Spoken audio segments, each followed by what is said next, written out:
गौतम बुद्ध को कैसे मिली ज्ञान? आइए जानते हैं इस कहानी के माध्यम से। राजा के यहाँ बुद्ध का जन्म हुआ। पिता ने ज्योतिषियों को बुलाकर भविष्य पूछा। उन्होंने कहा, या तो ये सम्राट होगा और या तो ये साधु होगा। एक तरह से देखा जाए तो सच्चा सम्राट भीतर से साधु ही होता है। जब ज्योतिषियों की भविष्यवाणी राजा ने सुनी तो वे घबरा गए कि मेरा बेटा साधु हो जाए, ऐसा ठीक नहीं होगा। राजा ने पूछा, कोई उपाय बताए, क्योंकि मैं चाहता हूँ कि राजा का पुत्र राजा ही बने।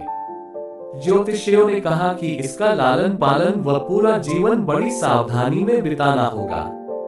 अर्थात आपका पुत्र सिद्धार्थ कभी किसी बूढ़े व्यक्ति को न देखे, कभी किसी बीमार व्यक्ति को न देखे और कभी किसी मरे हुए व्यक्ति को न देखे।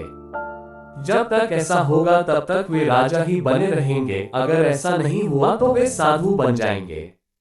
राजा शुद्धोधन ने अपने पुत्र सिद्धार्थ के लिए बढ़िया से बढ़िया, बड़े बड़े महल, अच्छे से अच्छा भोजन, दास दासियां और खाने पीने के सामान आदि वस्तुओं के ढेर लगा दिए। पिता ने पुत्र को सुख सुविधाओं में इतना उलझा दिया कि उसे बाहर का संसार याद ही नहीं आया। शुद्धोधन ने समझ लिया कि अब इतने सुखों के आगे साधु बनने का प्रश्न ही उपस्थित नहीं होता। वे निश्चित हो गए। राजा शुद्धोधन ने बिल्कुल पक्की व्यवस्था कर रखी थी कि उनका पुत्र सिद्धार्थ जीवन में कभी भी वृद्ध, बीमार और मृतक व्यक्ति को देख न सके, क्योंकि वे अपने पुत्र को खोना नहीं चाहते थे। सिद्धार्थ का जीवन ऐश्वर्य और सुख सुविधाओं में बीत रहा था। उनके जवान होने पर एक सुंदर कन्या यशोधरा से उनका विवाह हो गया। विवाह हो जाने पर शुद्धोधन की आधी चिंता मिट गई। अब तो शादी हो गई, अब कहाँ जाएगा? अब तो मेरा पुत्र बंधन में बंध गया है। अब उसके कहीं जाने का सवाल ही नहीं उठता। 1 वर्ष बाद बेटे का भी जन्म हो गया। उसका नाम राहुल रखा गया। अब राजा शुद्धोधन को बिल्कुल पक्का विश्वास हो गया कि अब ये कहीं नहीं जा सकता। एक दिन सिद्धार्थ ने कहा कि पिताजी, आज तक मैंने कभी अपनी राजधानी नहीं देखी।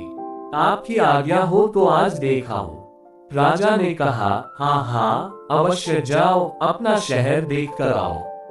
एक सारथी को भी साथ में भेजा गया कि जाओ राजकुमार को राजधानी घुमा फिरा कर लाओ। फिर भी राजा ने चाक चौबंद इंतजाम कर रखा था कि कहीं चूक न हो जाए। सिद्धार्थ के लिए राजधानी के प्रमुख मार्ग खूब सजाए गए थे, पर घूमते घूमते सिद्धार्थ ने थोड़ा उल्टा मार्ग ले लिया। वे उस मार्ग से गुजरने लगे जहां पर तैयारी नहीं थी, और आज उनको बहुत आश्चर्य हुआ जब पहली बार उन्होंने एक बूढ़े आदमी को देखा। कमर झुकी हुई, पूरी चमड़ी में झुर्रियां पड़ी थी। वह परेशानी और दैख से बेहाल था। उसकी चाल बहुत धीमी थी। बूढ़े की झुकी हुई कमर को देखकर सिद्धार्थ को एक झटका लगा और सारथी से उन्होंने पूछा, क्या एक दिन में भी बूढ़ा हो जाऊंगा? सारथी ने कहा, हाँ राजकुमार, हर व्यक्ति के जीवन में 3 अवस्थाएं आती हैं, बचपन, जवानी और बुढ़ापा। एक दिन तुम भी बुढ़ापे की अवस्था में जाओगे। हे राजकुमार, ये संसार का नियम है। चाहे गरीब हो या अमीर, सबका शरीर शिथिल अर्थात बूढ़ा होता है। राजकुमार सोच में पड़ गया। सारथी ने रथ को आगे बढ़ाया तो कुछ दूरी पर एक बीमार व्यक्ति मिला जो रोगों से घिरा हुआ था। उस पीड़ित व्यक्ति को देखकर राजकुमार का मन बहुत ही दुखी हुआ। राजकुमार ने पूछा, इसको क्या हुआ है? सारथी ने कहा, ये व्यक्ति बीमार है, इसलिए ये कराह रहा है। इस संसार में दैख और सुख दोनों हैं। यह अपने अपने भाग्य की बात है कि कोई दुखी है और कोई सुखी है। क्या मैं भी कभी बीमार हो सकता हूँ? सारथी ने कहा, आप यह विचार अभी छोड़ दें। समय बड़ा बलवान होता है। ये सारी बातें कर्मों पर निर्भर करती हैं। चाहे राजा हो या रंक, सुख दैख सब पर आते हैं। अगर शरीर में कोई रोग आना है तो वह आएगा। ये सब सुनकर राजकुमार सोच में पड़ गया। सारथी ने रथ को कुछ आगे बढ़ाया तो सामने से 4 कंधों के ऊपर एक अर्दी को जाते हुए देखा। राजकुमार ने ऐसा पहली बार देखा था। उसने सारथी से पूछा, यह क्या है? यह आदमी मर गया है, यह मुर्दा है। जो व्यक्ति मर जाता है उसको बांधकर शमशान भूमि में ले जाते हैं, फिर वहां पर उसे जला दिया जाता है। राजकुमार ने कहा, क्या सबको मरना पड़ता है? हाँ, सबको मरना पड़ता है। यह मृत्युलोक है। जो जन्म लेता है उसे कभी न कभी अवश्य ही मरना पड़ता है। तो इसका मतलब ये हुआ कि ठीक इसी तरह से एक दिन मुझे भी मरना होगा।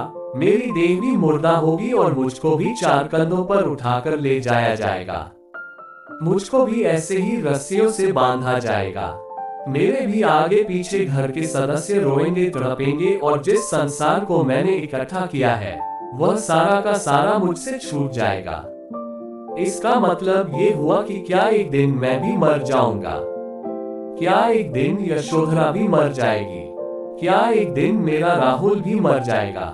सारथी ने कहा, हाँ राजकुमार, एक दिन मैं भी मरूंगा, आप भी मरेंगे, यशोधरा भी मरेंगी और राहुल भी मरेगा, क्योंकि ये सब मरने के लिए ही पैदा होते हैं। उस रात सिद्धार्थ सो न सके। सोचने लगे कि क्या संसार में इतना दैख है, रोग है, बुढ़ापा है, और ऐसे में मैं खा पी कर कैसे जी सकता हूँ? नहीं नहीं, ऐसा मुझसे नहीं हो सकता। मुझे खोजना होगा उस तत्व को जो दैख, पीड़ा और शोक से रहित हो, जो भय, भ्रम और भूल से परे हो, जो अनंत आनंद से भरा हो, जिसे पाकर फिर और कुछ पाने की इच्छा ना हो। सिद्धार्थ वैराग्य के शिखर तक पहुंच चुके थे। बस उसी रात को उन्होंने घर छोड़ दिया।